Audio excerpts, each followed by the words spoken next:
بسم الله الرحمن الرحيم الحمد لله والصلاة والسلام على سيدنا رسول الله وعلى آله صحبه ومن والاه. Welcome back everyone. Inshallah we're going to continue our discussion of support. Now we talk about spousal support. So remember in yesterday's class I said in some versions of the matan the support is one long section. However, Ash-Shirbini and others who commented on the matan of Abi Shuja' radiallahu anhu, they saw that there were two separate sections, and the translation that we have is two separate sections. It doesn't really matter. It just is the word fasl, demarcating the two sections or not. It's the same kind of continuous conversation. So in our version of the matan, there is a fasl. So we're going to, talk about spousal support, and we will not get through the whole spousal support because there's a lot of details. And this is the details that everyone wants to know. Parents taking care of children, we kind of intuitively know that. Children taking care of parents that aren't even, we intuitively know that.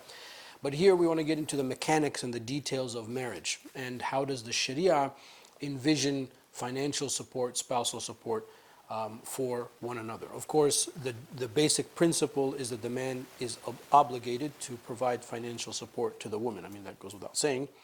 And we want to learn what are the rules of that, because he says if the woman makes herself available to the man, which can kind of have like a dubious or nefarious meaning if you don't understand. So we need to understand, what does that mean? And therefore, what if she doesn't make herself available to the man? Is he required to support her? What does that mean? And then we're going to talk about those who have means, men that have means, and men that do not have means or are really struggling or kind of in between. Of course, there's just going to be a sliding scale. But when we talk about the type of things that the man needs to support his wife with, that's where I'm going to really rely on the Hashia a lot to give you many of the examples. Al-Bayjuri's Hashia's discussion is very rich in this regard, because there are many details that he gives about household items. And because Al-Bayjuri, he died in the mid or the early third, let's say, or the early fourth of the 19th century. A lot of the things that he says are things that we still use today. So it's a reliable kind of discussion and a very pertinent one. And we'll get to as far as we can get to, time allowing. So we'll begin the discussion in the next clip, inshallah. All right, so we'll begin the way we normally begin, which is to turn to the words of our beloved Qadi Abi Shuja' radiallahu anhu. And he says, قال المصنف رحمه الله ونفعنا بعلومه في الدارين آمين. Okay, where am I?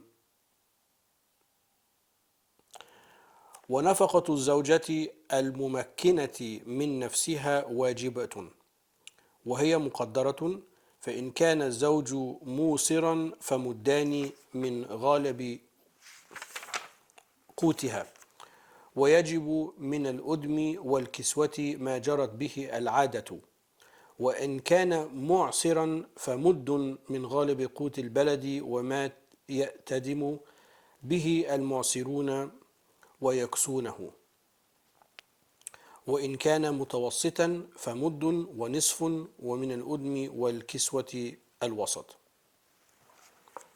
That's all I'm going to do for today, inshallah, which is right up to the finish line of that section. So he says, rahimahullah, spousal support.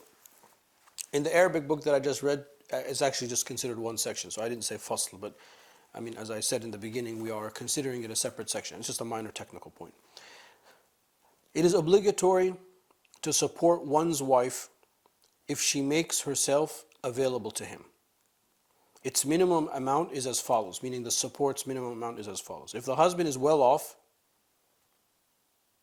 musir, he's going to pay, the minimum amount is 2 mud, which is about a liter of the predominant stored foodstuffs of the region, whatever is typically eaten with bread, and whatever is typically worn.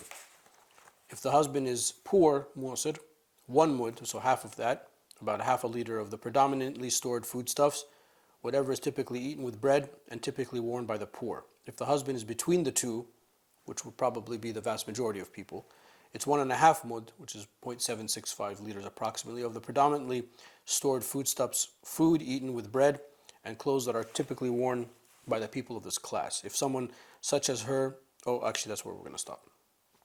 Okay. Seems like a little, but inshallah, when we come to see, it's quite robust. Let's look at the Adillah book for a minute.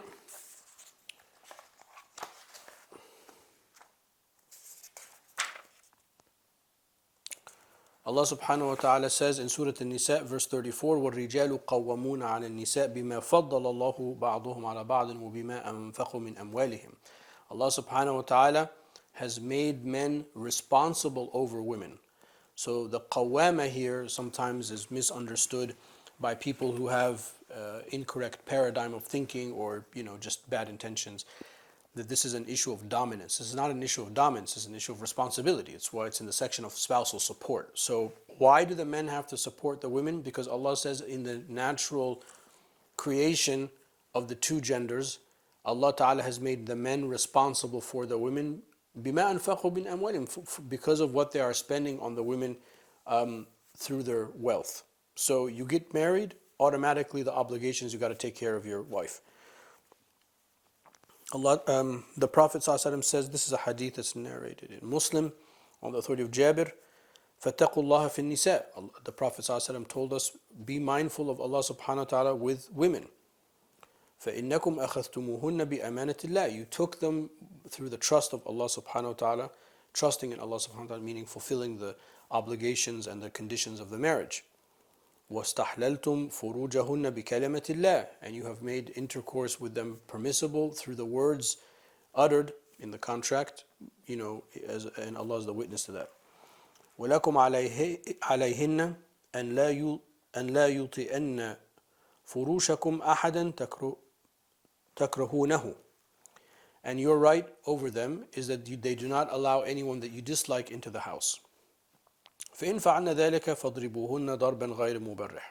And if they do that, then you strike them, and I'll talk about that in a way that does not leave any marks. وَلَهُنَّ عَلَيْكُمْ رِزْقُهُنَّ وَكِسْوَتُهُنَّ بِالْمَعْرُوفِ. And their right towards you or upon you is that you give them their sustenance and their clothing bil-ma'ruf. That's the key, with what is considered normal.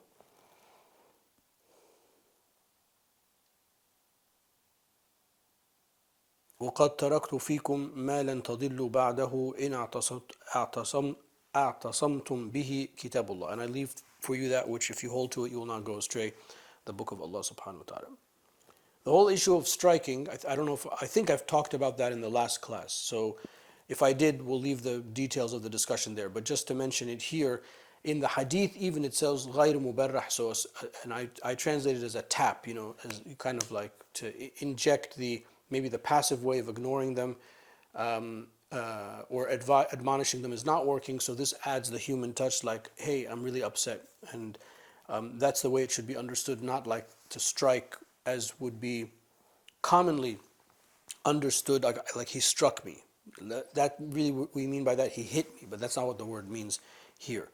And the usul construct of Imam Shafi'i is useful in this regard, because Imam Shafi'i takes the literal meaning of the word and the minimal amount in reality for that act to be defined by that word. So punching someone is certainly striking them, but also tapping them is striking them, like you tap the earth for wudu. So therefore the meaning in this verse, the way that Imam Shafi'i does tafsir of these verses and words, is al-haqiqa. What is the minimum amount for it to really be considered a strike? It's a tap. Therefore that's what it means here. And that actually, subhanAllah, is aided by the hadith of the Prophet ﷺ. Like the beard for the man. What's the minimal amount of facial hair for a man for it to be considered a beard? Like a man hasn't shaven for a few days. Depending on how much your hair grows. Then that would fulfill the sunnah of the beard for the Shafi'i. Whereas for the Hanafis, it's longer. But I'm just talking about how Imam Shafi'i, his usuli construct and tools, is beneficial into understanding that. Not to get too far off the mark. The verse in Surah At-Talaq, verse 7, is important to differentiate between the rich and the poor man who's able. لِيُنْفِقْ ذُو سَاعَةٍ مِّن سَاعَتِهِ وَمَنْ قُدِرَ لِيُنْفِقْ ذُو سَاعَةٍ مِّن سَاعَتِهِ. Those who have sa'a, those who have excess, let them spend from them excess. وَمَنْ قُدِرَ عَلَيْهِ رِزْقُهُ. And those whose rizq is tight, فَلْيُنْفِقْ مِمَّا أَتَاهُ اللَّهُ. Spend from what you can. لا يكلف الله نفسا إلا ما آتاها سيجعل الله بعد عسر يسرا. Ya Rab. spend from what you have. Allah Ta'ala does not burden a person or a soul with more than they can bear. And inshallah, Allah Ta'ala will give ease after hardship. And we ask Allah Subhanahu wa Ta'ala to give us all ease after hardship. Okay, there's more in the matan, but we're going to, like I said, I won't get to that stuff today because of the way the pages and time and all that kind of good stuff.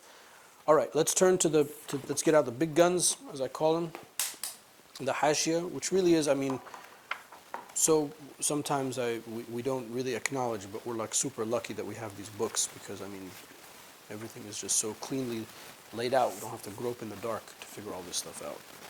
Okay, so we had talked previously about, you know, who has to support who. We talked about that, and we talked about parents and the children, you know, both ways, amud and nasab.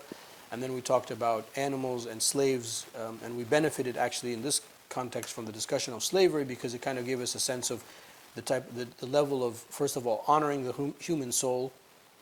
So whether the person is a slave or not a slave, there's no such thing as an inferior race or an inferior person. And in one hadith we read yesterday in the Adillah book that the Prophet ﷺ referred to the slaves as your brothers. I mean, brothers and sisters, that is. Right? That's a big deal. I mean, that's completely counterintuitive when you talk about slavery. And then the animals, the same thing, the honoring the soul. So it's not just honoring a human soul, but it's honoring the soul in general is one of Allah Ta'ala's great creations. Now we get into kind of like the weeds, which is, okay, let's talk about marriage and support in marriage because that's really why we're here. We're here in this section because we want to talk and learn about this stuff. So it's an obligation, right? This is something that Allah Ta'ala has made as a default, a natural default setting to marriage. If a couple is going to get married, and when they get married, inshallah, then automatically the man is responsible for the wife. And we know that the woman's wealth is her own wealth. The woman is not asked to take from her wealth defaultly, I mean naturally. Of course, if the woman wants to help out and there's an agreement between them or they both earn an income, like in the modern world, you know, dual income families is very common, especially in Western countries and cities, or even in cities in general, actually, it's not just Western cities. And there's an arrangement that's different. Here we're talking about the default setting. You know, like when you buy a electronic device, there's a default setting, like your phone, it comes with default settings. This is the default setting for marriage, and that's why it's important to discuss. And we'll get into that discussion in the next clip, inshallah. All right, so let's get into the text before we just keep preaching on and on. It is obligatory to support one's wife if she makes herself available to him. So, if a man is married to a woman, embedded in the basic construct of the marriage are certain things that are, like again, the default settings. One of those default settings is that sexual intercourse becomes permissible. And the sexual act, its natural default ruling is that it's haram unless and until something comes to makes it halal, like the marriage contract. So one of the understandings of this is that she makes herself available to him naturally, not that she's like on demand. And that's not sex on demand. That's not what that means. It means that, you know, there's no recalcitrance, there's no nushuz, which is what the verses talk about striking and admonishing them, etc. It's about nushuz. So if she refuses sexual intercourse, then she has not made herself available to him. So therefore, he does not have to, in that case, pay the support. Another example that he gives in the Hashia is, what if she's arrested for whatever, she committed a crime, God forbid, or something like that. She's obviously not available for him. She's not his wife, you know. I mean, I didn't mean to say it that way. She is his wife, but she's not able to carry out all those spousal responsibilities that might exist. So therefore, you know, not just the sexual act, but children, rearing the house, managing the house, those kind of things, and therefore she's not available. So those would be excluded. So that's why he said made herself available to it. Also related to that, if a man contracts a marriage but does not consummate the marriage for some time. And the example that he gives is the hadith of the Prophet ﷺ married to Sayyidah Aisha alayhi salam. And this is the hadith is narrated in Bukhari. And you know, this is the only really text that we have on the subject, which is and this is her words alayhi salam, that he married her when she was 6 years old, and then the consummation took place when she was 9. But there's no evidence that between 6 and 9 he was supporting her or providing for her, because the marriage has not been consummated. So it is not only to be very fiqh about it and very detailed about it. It's not simply the marriage act, it's the marriage act coupled with the consummation of the marriage that then triggers the default setting of support. And that's an important detail for you to know. It's like I always say, fiqh is a precise instrument, and it's incumbent upon all of you to teach yourselves and to train your minds to be very discerning, very detailed, to always dig down as deep as you can. So here's an important factoid, right? That if somebody were to say, for example, in a ifta setting or a court setting, and the woman is raising a case against the husband because she's claiming that the husband did not support her, and it turns out, well, he was in one country, she was in another country, they met very briefly to do the nikah, the aqd, the contract, and then he had to go back and, they're waiting for a visa and the marriage wasn't consummated. Well, during that time he's not responsible. So then the judge will be like, what? So you have to kind of think of yourself as a detective or as a judge or as a mufti. Well, did you consummate the marriage? No. Well, then therefore, in that case, the responsibility is not there. So that's important. So that's a little bit of a commentary on what it means when he says make herself available. Okay, the minimum amount, if the husband is well off, is a liter of food. A liter of food, which is 2 muddan, and that's that's the same kind of measurement that we have from the kafara, in different sections of Islamic law, so to be consistent. Now, the muddan is of the staple foods that she is used to, not that he is used to or is in the area that they're in necessarily now. So I'm just making this up. Let's say she's used to raisins every day. Then the default is that the man has to provide raisins. Now, if they live in an environment or a country or a region in which there are no raisins, then in that case we're going to go back to what is normal in the area. So if there's a movement or traveling of one spouse to another, of course the envisioning here is that people are kind of local. But in the pre-modern world, that wasn't necessarily the case. As a matter of fact, just as an aside, it's amazing how well traveled the ulama were. I mean, Imam Shafi'i himself, right, was born in Gaza, grew up in Mecca, went to Yemen, Baghdad 2 or 3 times, and then Egypt. I mean, that's pretty well traveled for somebody that lived in the first century or two of Islam. Of course, we always cite people like Ibn Battuta and Ibn Khaldun, but rahimahumullah. But I mean, those are just extreme examples. But the normal example is that people travel all the time. So it's not just local environment, but it's rarer. In the modern world, maybe it's more common. Anyway, the point to be said is that if whatever the foodstuffs, qut al-balad, whatever the normal staple foodstuffs are, that's what we base the minimum support on. Now that foodstuff will vary. And it also varies, by the way, in season. So one of the things that he points out, which is an important detail, is that even though there are 4 seasons, for the fuqaha there's only 2 seasons, summer and winter. So fall is considered part of winter, and spring is considered part of summer when it comes to the upkeep. So when he talks about clothes, for example, you need a summer outfit and a winter outfit. So we're not going to say you need a spring, summer, fall, outfit. I missed one. Spring, summer, fall, winter outfit. No, for the fiqh discussion, it's just two things. And I'm getting ahead of myself. So the default is this foodstuffs that she is used to. Now, in addition to that, whatever is typically eaten with bread and whatever is typically worn. So the condiments needed for those foodstuffs. So it's not enough that you don't just plop down a bag of, and this is daily, by the way, sorry, I should have mentioned, this is, the foodstuffs is a daily ration of food.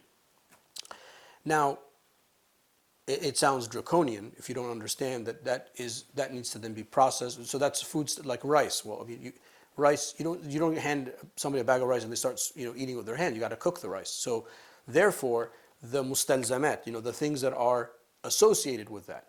So whatever whatever condiments are eaten with the foodstuffs, typically, and each foodstuff is going to be different, that is needed. In addition to that brings up cooking utensils. So the foodstuffs need to be cooked and processed and need to be eaten. So that means cooking ware, and then china, cutlery, the things of the kitchen. I'm using modern words, and I mean some of these words he uses himself. So it's not enough that you just plop down a bag, and then Bismillah every day. No, I mean she's got to cook the stuff. So like we live our normal life, there's got to be a kitchen, and there's got to be a refrigerator. A refrigerator is an interesting thing. You might even find people now that can remember either they themselves when they were very little, or they remember their grandparents didn't have a refrigerator.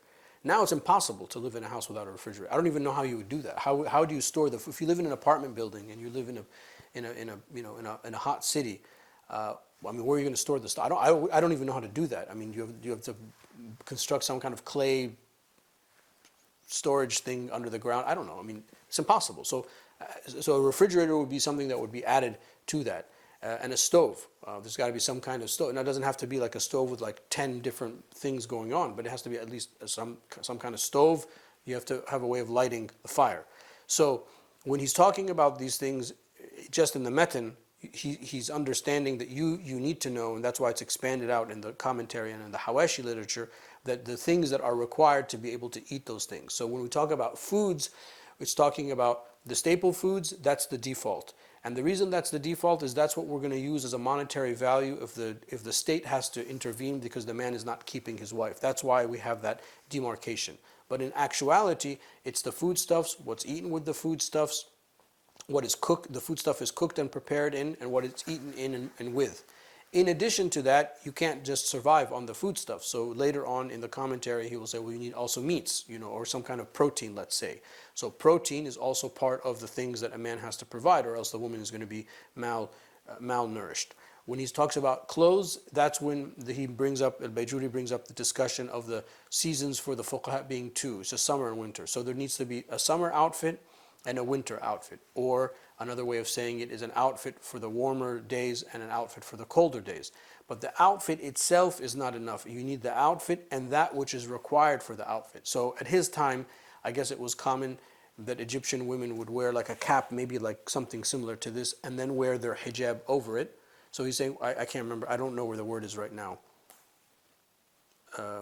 If I try to find it, I'll lose time. So he said that cap would also be part of the clothing. If there was like suspenders needed or buttons on an outfit, that's also required for the outfit. I ran out of time. I'll pick it up in the next clip, inshallah.